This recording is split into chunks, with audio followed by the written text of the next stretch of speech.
G'day guys, welcome back. My name is Wildkard. Thank you for watching the Wildkard Rugby Show. Like, comment, and subscribe. And yes, you are here today because an historic moment happened on the weekend. And yes, it is not a good news for the Irish fans, and I apologize.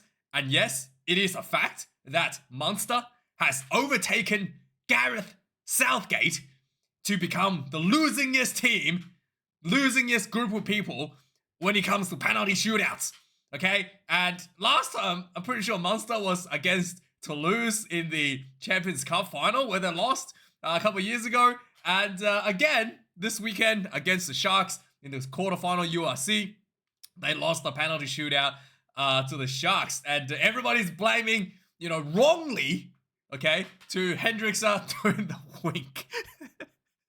So everybody was talking about essentially, the Munster already missed the goal at that point. So the wink was probably unnecessary from Hendrikse trying to delay and stall and try to cool off the kicker. But yeah, I thought it was a bit interesting when Munster was taking the kick. So how it works now is that if you haven't seen it before, go watch it. Basically, you have three kickers kicking for three different points of the field, one in the middle, one on each side. And then you move from the 20-meter mark, you go back to the 40-meter mark, the 10-meter mark essentially, and then you kick another one from further out from the same three spots with the same three players. Now, for some reason, I'm pretty sure Crowley is the best goal kicker, like in Munster. For some reason, Crowley got the kick right from the middle, which would be the easiest one, right? And they had a different player, I don't know the player, kicking from the right-hand side of the field. And I thought Crowley should have been taking like one of the more difficult kicks from the side. And then, yeah, basically the person on the right-hand side of the field missed the penalty. That's the reason why they lost the shootout. And the Sharks won got all 6 of their kicks without any issues.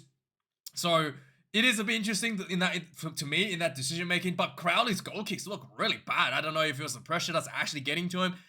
Both of his kicks, despite being like down the set, like he was positioned right in the middle of the field, like curved, and then banana back in field to go through, looked really poorly kicked, like struck both of those kicks as well. So maybe the nerves isn't getting to him a little bit. And Jaden and Hendrikse definitely done a bit of a gamesmanship there to try to pull him off. He took his second kick and then just went down cramping right next to the ball so that Crowley wasn't able to kick properly. The referee basically said, Crowley basically said he was okay, he can just take the kick without any issues. And then the referee basically forced to stop him and said that, hey, look, we're going to give you some time and we can do this, you can have your time. And then that's, yeah, in the sports, that's basically like cooling people off.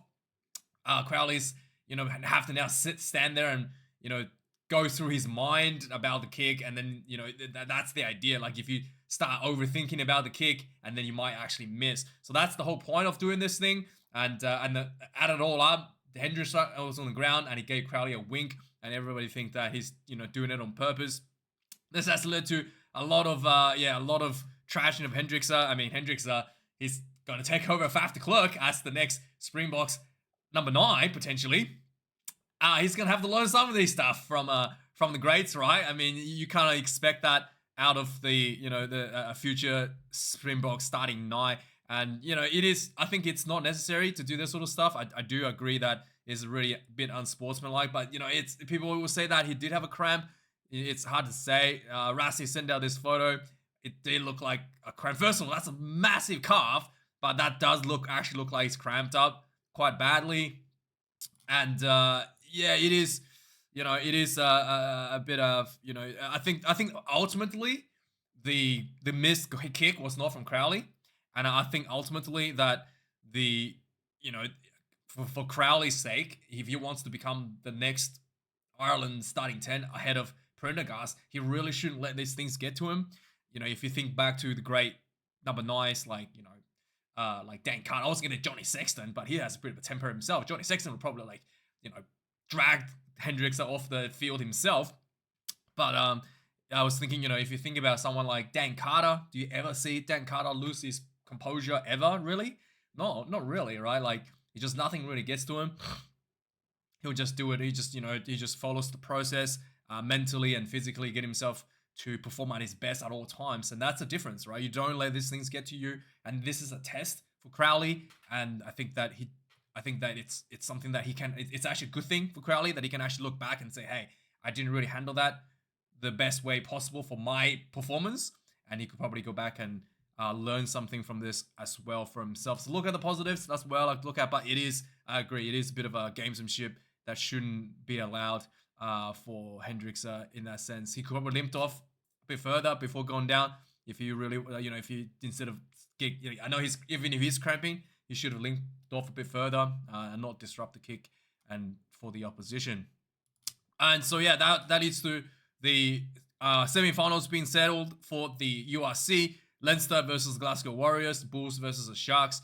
I think Leinster was, Prendergast apparently had another bad game. The reviews are not that great, and Geordie Barrett apparently not that great either. But we'll see. Scarlets, beating Scarlets at home. Semi-final is the big test for the Leinster side always, because they have a problem with that in the past. Next up, we've already seen this one. Next up, Nigel Owens once again talking about how the 20-minute red card is not great. Don't want to see it as a trial. I do think that one of the, I think that one of the misconceptions is that the red card has always been for egregious offenses, and then you get sent off for like punching somebody. There has never been like a mid-ground between yellow and red. The 20-minute red card essentially is an addition to the traditional red card to do the middle ground in rugby incidents. And now Nigel Owens think that the reason you should have a tougher red card instead of 20 minutes is that it's a way to teach players to tackle better, which I don't agree. I think that the punishment is not the way to teach somebody. It's kind of like saying, you don't get your driver's license by getting a bunch of speeding ticket and say, hey, you've learned not to speed now. Here's your driver's license. You were taught how to drive without correctly before getting the speeding ticket. The red card is just set to kind of like remind you and enforce that fact. It's not there to teach you to not speed. And I think that is fundamentally incorrect from the way to think about how the 20-minute red card is to function. I do think that if Nigel Owens thinks that 20-minute red card is insufficient in terms of a punishment, for example, right? You can't have, like the thing is they have like, every time someone gets a red card, they it's 6 weeks suspension and so reduced down to 3, and you take the tackling school. Like they do that. That's the problem. It's not the problem that the 20-minute red card, it's not heavy enough punishment. They reduced half the punishment post-game anyway. That's the problem. So if Nigel Owens think that it's a problem, he should be arguing for the post-match, 6 week suspension to not be reduced down to 3, and then take the tackling school reduced down to 2. They shouldn't do that if they wanted to really make a, if that's his argument. That should be what he's arguing for, instead of like, let's take out the 20-minute red card and change the original red card from its original purpose and impose it upon more infringements and that as the punishment, right? Like that's just incorrect way to think about it, in my opinion, from Nigel Owens' argument. Next up, there's some talks about putting the URC on free TV. Now, sometimes I see them already on free, more importantly on YouTube, essentially. I've already seen some URC put on YouTube from previous years, which I think is quite nice. I do watch them sometimes, and I think this would be, especially if it's live, this would be great. If they can put some games up live, I'll definitely watch it, because I just don't want to spend like another like 30, it's pretty expensive too. It's like $80 a season or something. I don't want to spend $80 a season just to watch URC in addition to what I'm paying to like Stan Sport to watch Super Rugby as well. It starts to rack up quite a bit of money. So I think that's great if they can put in some of the big games on YouTube. That's a really, really smart idea, which I do applaud. The South Africans will be playing against the Barbarians in July Test series, and Robbie Deans has named 2 more veterans to be added into the squad, with Kian Healy and Shannon Frizzle. Shannon Frizzle will be added into the squad as well. Now, speaking of Shannon Frizzle, he is talking about staying in Japan, but he has expressed interest to be returning some point before the 2027 Rugby World Cup for a shot at playing for the black jersey once again. And that is, kind of good news for Razor, because the locks position has a bit of an issue in the last season. I think that, Scotty Barrett and Tui Pelotu didn't quite work that well. But they do have some youngsters like Tupavai really stepped up quite a bit. And also with guys like Fabian Holland coming through as well. There could be some opportunities for newer guys, and Shannon Frizzell might not actually get an opportunity at all to return at the black jersey if should he stays in Japan for too long, because it's not guaranteed. You have to earn your spot for the privilege to wear the black jersey. Now there's been a bit of a legal dispute in the All Blacks camp as well. Their sponsor, I don't even know what this company is, INEOS, they basically failed to make the payment for the sponsorship in the first quarter, first scheduled payment in 2025 this year. So that has led to a new multi-year partnership confirmed with the Gallagher's, which is the sponsor of the English Premiership. So now the All Blacks will have the Gallagher printed on their jersey. And it is tough to make money, I guess, for the All Blacks. The sponsors pulling out, not making their payments and stuff. But good news for the All Blacks, and a slight good news, is that the French is negotiating a deal to allow some of their top stars to play in the All Blacks series. Not really that big of a change, to be honest. They're allowing some players that hasn't, basically, if you played in the final, you can't play unless you have like significant game time missing throughout the season. So most of the players that played in the final, like Luku, the ones that you want to see, essentially, Bieri, Damien Penaud, they're not going to be able to play because they play too much game time throughout the whole year. Whereas some players like Jelly Bear, he hasn't played much early in the season, so he might be eligible. So that's basically the change in law. Beforehand, it was all basically like you have to bring people that didn't play the Six Nations at all. Now it's kind of like, even if they did play in the Six Nations, we'll have to look at the game time of the players to allow them to play or not. But I think it's really disappointing. I think the French should just make an exemption for this year to allow the players to go on tour. Like, let the players make their own decision, right? If you want to play, you go. If you don't want to play, then you don't have to go, and then make their own decision. Then that's instead of having the clubs making the decisions for the players, because this is kind of like once in a lifetime opportunity for the players to tour to New Zealand. Lots of history, and to be able to make history, make a name for yourself is much more important than sitting at home. And sometimes you gotta break a few eggs to make omelette. You make some exemptions, right? It is, yeah. Anyway, I talk about this a lot. I think it's really stupid for the French team to not bring their best team to New Zealand. But it is what it is. It's still a benefit to the rest of us that these players aren't getting international exposure at the highest level. Next up, the great chin. Look at the size of this chin. I can't even zoom in. Look at the size of that. The great Crowley. He's going to be talks about him potentially. He's coming to play rugby union. So the great Crowley, he is actually like a multi, like 4 times in a row, winning the NRL championship. And this year, it's like his team not gonna win anymore. It's not looking good because Luai left the team. One of the players left the team to play for the Tigers, I think, for the Tigers. But anyway, one of the core players left the team, Jerome Luai, and then suddenly the Panthers aren't performing to the same level like they were in the previous years. And now Cleary is like, oh, maybe I should switch codes. But I think it's time for him to try something different. He's already achieved everything that he could possibly ask for a person for like in a rugby league anyway. He grew up in New Zealand, went to Sacred Heart School, and basically played rugby union as a kid as well. And to be honest, if they offer the money they pay Swali to Cleary, I will have no problem with it. But I just think that they should have made that offer to someone like Cleary instead of Swali, who clearly like not quite at the same level, both in rugby league and rugby union. Gotta be frank to be at that money. I mean, he's great, but not at the money that he's paid to be performing at. Cleary, definitely someone who'll be interesting to look at. Now, I watch a little bit of rugby league in State of Origin. There's a lot of stop-start in rugby league, so for Cleary to be constantly working, I don't know how he's gonna actually. It's a big change for him to be, especially if he wants to play a fly half position in rugby league. They call it halfback, But his kicking game is, again, they do have one of the dominance for the Panthers is their kicking game.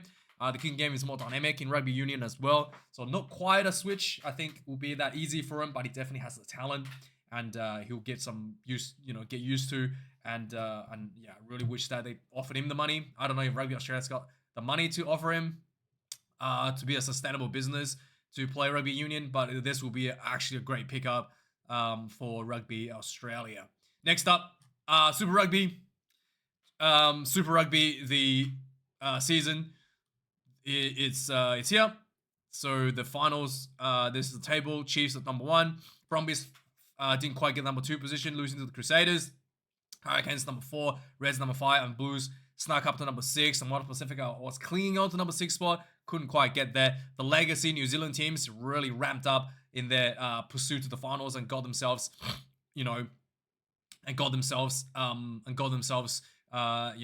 peaking at the right times. Whereas a lot of the newer teams, especially Australian teams, couldn't quite get there. Really disappointing. Waratahs performing. People were saying that the Waratahs were going to win this year. They had the talent to win this year. Not even top 6.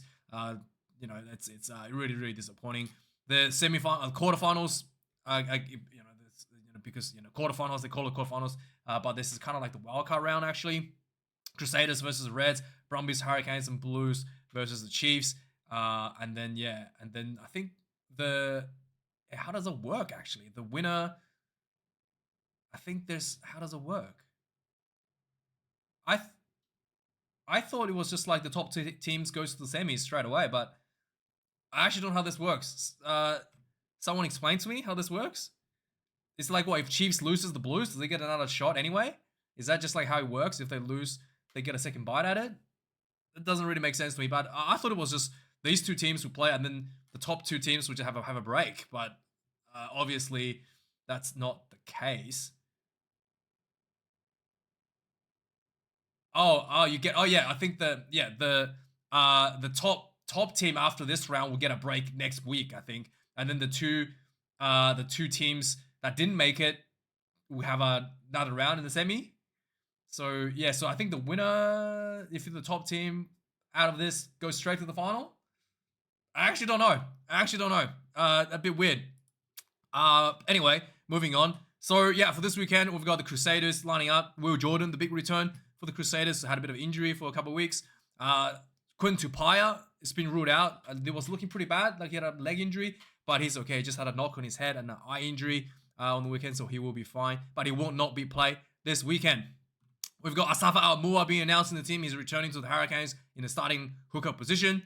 We've got Harry Wilson, also clear from injuries to be able to play this weekend against the Crusaders. His return is really good. And moving on, we've got Nick White signing an extension with the Western Force. He's being injured as well, I believe, for the Force, or has been injured. And then we've got finally the Luke Jacobson signs an extension, 2-year extension, with the Chiefs to stay till 2027 Rugby World Cup. And then we've got the English semi-final coming up as well. We've got Baths and Bristol, Leicester versus Sales. Now, Leicester Tigers has been taken over by Michael Checker, already doing much better than Dan McKellar last year. I mean, you're not surprised that, the Waratahs didn't do well. Leicester as well last year was shockingly bad, and then Checker took over and turned it back around immediately. And Dan McKellar's running the Waratahs, one of the most stacked teams in Australia, and is doing a pretty average job, in my opinion. Next up, James O'Connor has dialed back the clock a little bit. He's had a pretty good run with the Crusaders, and there are some talks that he could be getting more prominent positions overseas. There are some talks that the Tigers, Leicester Tigers, is interested in signing him to replace Handré Pollard, who's going back to South Africa. And then there's Rassi92 also thinking about potentially opening up the checkbooks for O'Connor, because obviously Owen Farrell is going back to Saracens. Some talks that he's be leaving and going back to Saracens as well. So some big signings ahead for James O'Connor, and some big money there as well for him to end his career on a bit of a high note with paychecks. And then we've got Sean Stevenson is decided to move to Japan from to the Kabuta Spears, and yeah, he'll be gone. There's some pretty big, yeah, there's some promising moves for him to the All Blacks, but yeah, he's only got one test, and now he's not gonna be really in the run for the All Blacks at all. And finally, we've got Ireland has named their team to go against Georgia and Portugal in July, and mostly a lot of rookies, 11 rookies, and obviously with a lot of Lions players missing. But yeah, a good time for these guys to get some extra exposure, to get some extra time on their belt, and yeah, some experience to play some Test rugby for these new players. And yeah, that's the news for this week, guys. Let me know your thoughts. Like, comment, subscribe, and thanks for watching. I'll see you guys next time. Cheers.